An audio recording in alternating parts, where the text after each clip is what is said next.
Fala, galera. Eu sou Thalita Monteiro, professora de arte, e dentro do nosso projeto, nós vamos falar hoje sobre arte e meio ambiente. Então, eu vou compartilhar uma tela aqui com vocês.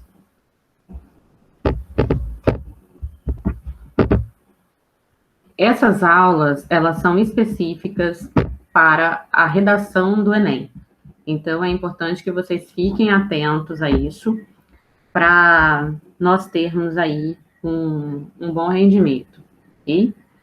Então, dentro desse processo de arte e meio ambiente, nós temos que entender que a questão da paisagem, de um modo geral, ela sempre foi muito utilizada nas artes visuais, né, com relação às questões da pintura, até da fotografia. Nós temos aí no movimento impressionista, que vem com técnicas específicas de pinceladas, trazendo as paisagens, né? Mas antes disso, no período do classicismo, do neoclassicismo, a representação da paisagem, ela sempre esteve envolta nessas questões da arte. Então, é muito importante a gente pensar nessa articulação da arte e meio ambiente como uma articulação de um processo crítico e um processo reflexivo. Até porque essas questões ambientais são questões da contemporaneidade. Né? Então, eu estou trazendo aqui para vocês, por exemplo, Claude Monet, que fazia essas representações, é um artista impressionista, e fazia essas representações de paisagens. Então, é só para a gente entender que essa ideia já estava prevista, né? já acontecia há muito tempo. O homem, desde o processo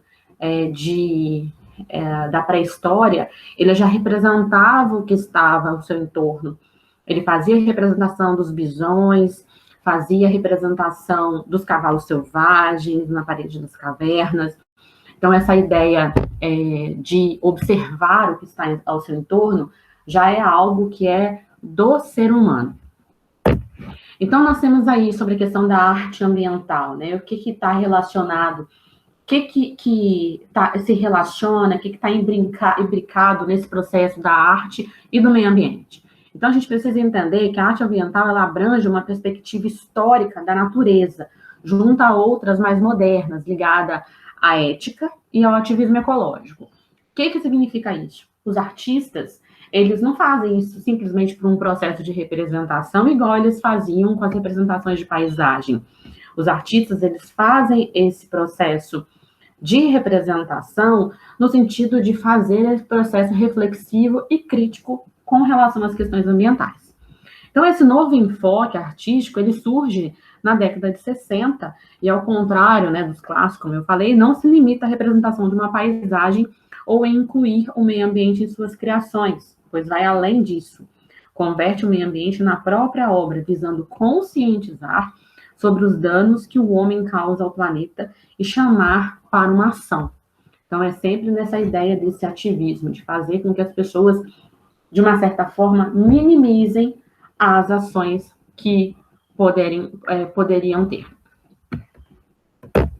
Então, outro ponto que a gente precisa observar naquilo que a gente vai relacionar arte e meio ambiente é a questão da poluição do ar e dos oceanos, o aquecimento global, o desmatamento, né, e as consequências do consumo em massa que a gente tem com relação a isso.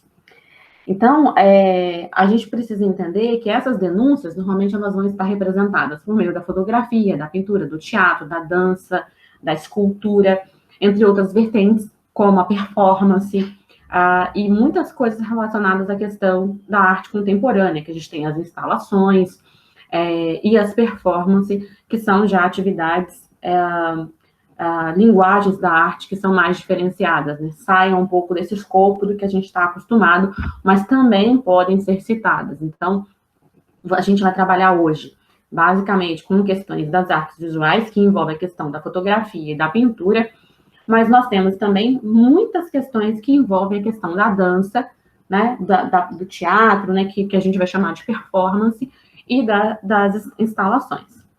Então, eles vão chamar isso também de ecoarte, tá? Não chega a ser um movimento de arte, mas é uma tendência em função dos usos dos materiais. Normalmente são materiais sustentáveis e materiais que estão aí próximo, né, e que podem ser reciclados, reutilizados, para poder auxiliar nesse processo de criação. Então, nós temos aí, em termos de movimentos de arte, nós temos dentro da arte contemporânea, a arte contemporânea, ela vai se dividindo em diversas categorias. Uma delas é a land art e a arte povera, que vão se relacionar a essas questões ambientais. A land art, né, que a gente pode chamar aí de arte da terra, ou que envolva questões da terra. Normalmente, ela é feita em grande proporção, em grandes terrenos, e eles vão fazendo intervenções nesses terrenos, depois eles fotografam ou fazem algum tipo de vídeo que vai envolver essa questão da permanência, né, dessa arte. Porque tanto a land art como a arte povera, muitas vão se utilizar do que a gente chama de arte efêmera. A arte efêmera é a arte que ela vai se modificar, ela vai acabar de uma certa forma. Então, a gente precisa da fotografia e precisa também do vídeo para fazer, para ter esse registro.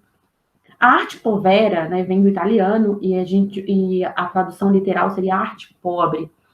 Na verdade, não é pobre no sentido de não ter recursos, mas no sentido de poucos recursos, no sentido de se utilizar daquilo que se tem ao redor, de fato, não necessariamente de um aspecto industrializado.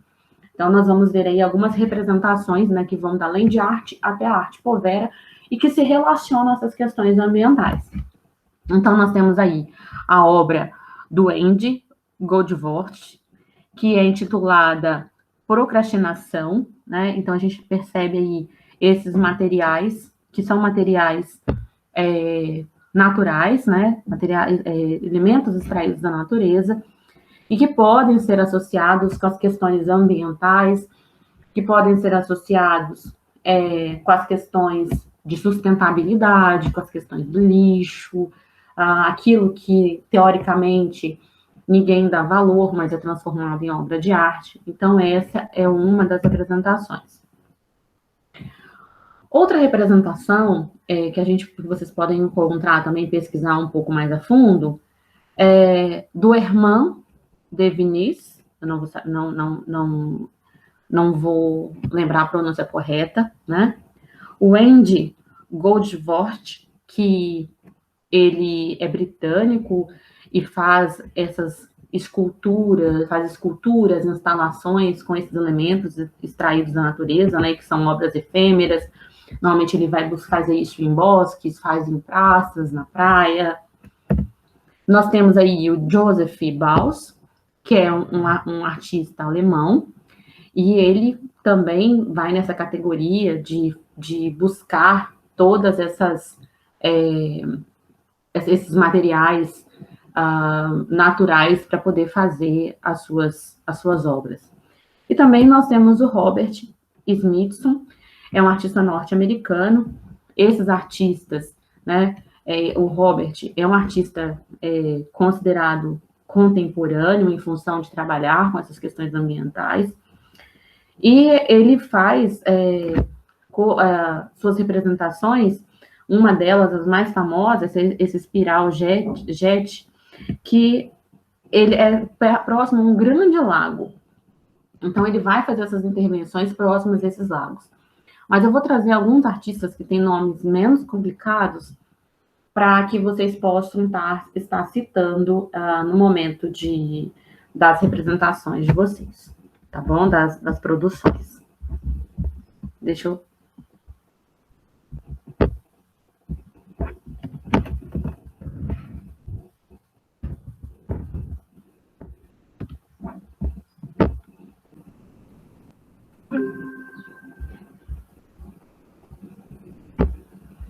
Então, nessa perspectiva, né, de pensar nesses artistas que trabalham especificamente com as questões ambientais, eu trouxe aqui para vocês o Franz Krasber.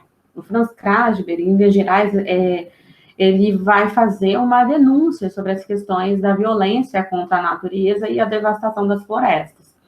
Inclusive, gente, lá no canal do Instituto, né, do campus Ibatiba, tem uma palestra do professor William Trindade sobre Franz Krasber, e o William faz diversas abordagens nessa palestra sobre o Franz Krasber e algumas obras, então pode ser um local de estudo para que vocês tenham, sabe, mais consistência no processo da escrita aí, desse primeiro parágrafo que precisa envolver alguma representação de arte. Então, a matéria-prima do Franz Krasber sobre a questão ele usa as raízes e os troncos, que eu vou mostrar aqui. Normalmente são troncos queimados, né, por incêndios que são provocados dessas áreas ambientais. Ele retira esses troncos e transforma esses troncos em arte. Então, ele vai fazer esculturas, ele vai fazer instalações em grande porte, instalações em bienais, que há um processo de escolha para essas obras de curadoria, né, muito, é um processo muito seleto. Então, só para vocês terem ideia da importância dessa temática ambiental. Então, nós temos aí a escultura com troncos queimados, né, uma fotografia, que ele traz alguns desses troncos queimados. Então, vocês podem estar relacionando essa questão das queimadas, né, de como se utiliza, como isso é transformado em arte, mas, ao mesmo tempo, como isso faz mal para o meio ambiente, a questão da poluição do ar. O que essa imagem significa? Essa imagem é um processo de denúncia, chega a ser o desespero de um artista em fazer o reuso de alguma coisa que já não teria nenhuma utilidade, que seriam esses troncos queimados. Além dessa questão da denúncia mesmo para as grandes instituições que trabalham com a questão do meio ambiente, para a questão do processo de fiscalização. Essa é uma outra escultura que ele também faz, com esses troncos queimados, né, que se chama Flor do Mangue. Ele faz isso, vocês podem ver numa praia. Existem obras dessas que estão em grandes galpões, galerias, em função do tamanho. E aí nós temos essa questão dessa representatividade de denúncia, dessa questão dessa violência. Um outro artista que também pode ser utilizado nesses aspectos ambientais, caso uma temática envolva nisso, é o Vic Muniz. O Vic Muniz é um artista brasileiro. O Franz Krasber não é brasileiro, mas ele foi radicado brasileiro, tanto que ele se considera brasileiro, tá? O Vic Muniz é um artista brasileiro radicado nos Estados Unidos. Todo o processo de arte do Vic Muniz, ele se dá, a construção dele enquanto artista inicia-se no Brasil, mas, de fato, sua evolução na arte acontece nos Estados Unidos. O Vic Muniz, ele faz um trabalho no Brasil, num lixão do Rio de Janeiro. Esse lixão, ele faz, os catadores ajudam ele nesse processo. Se vocês repararem nessa obra, essa obra ela é gigantesca, ela foi elaborada em um galpão e depois fotografada, né, bem nessa vertente da arte efêmera, daquilo que não vai existir futuramente, o registro, apenas o registro fotográfico de vídeo, imagético, ele é muito importante para esse tipo de arte. E vocês percebem que este texto aí que está na cabeça dessa mulher, que provavelmente é a Irma, né, se chama a carregadora Irma, ela isso tudo é lixo, isso foi feito dentro do galpão, de um lixão. Todo esse processo desses traços que traz essa formação dessa figura humana também é lixo. Eu vou mostrar para vocês depois outras obras e para vocês terem uma ideia dessa dimensão. Então, o Vic Muniz vai fazer uma série dessas obras, tanto que algumas delas vão ser utilizadas em uma novela chamada Passione, e ele faz diversas obras representações humanas, que vão significar a questão da novela, que está aqui, mais para frente um pouquinho. Só que é tudo dentro de um galpão e vai fazer essa referência, essa questão da forma como essas pessoas vivem. Tanto que essa série de instalações, né, que o Vic Muniz faz, ele vai surgir o documentário Lixo Extraordinário, que eu vou falar mais para frente. Então, o trabalho, né, foi realizado em 2008, no lixão de Gramacho, né, Baixada do Rio de Janeiro. O aterro sanitário escolhido por Vic Muniz como cenário de uma das suas mais importantes criações foi o maior lixão a céu aberto da América Latina. No local, Vic contou com a ajuda dos catadores de lixo, que já habitualmente trabalhavam em Gramacho. Primeiro fotografou-os, depois, com material recolhido do próprio lixão, montou as fotografias em dimensões gigantes num depósito próximo. Todo o projeto foi registrado e deu origem ao consagrado documentário Lixo Extraordinário. Então, esse aí é a capa, né, do documentário Lixo Extraordinário. E se vocês perceberem aí, nessa tela, todo esse processo dessa construção dessa imagem, todo ele tem lixo, e é feito no térreo mesmo, né, no chão, é montado isso no chão, e ele acompanha essas proporções por meio de uma câmera, aquelas gruas, aquelas câmeras instaladas no teto, e vai acompanhando e vai construindo essa imagem. Depois essa imagem ela é fotografada e a exposição acaba sendo a fotografia e a história desse processo criativo do que o próprio galpão em si. Essa é uma das representações da imagem. A Cristiane Machado, que foi uma das artistas, das atrizes dessa novela, teve inspiração, né, na Cristiane Machado, e se vocês repararem ao redor de toda essa imagem, isso é lixo.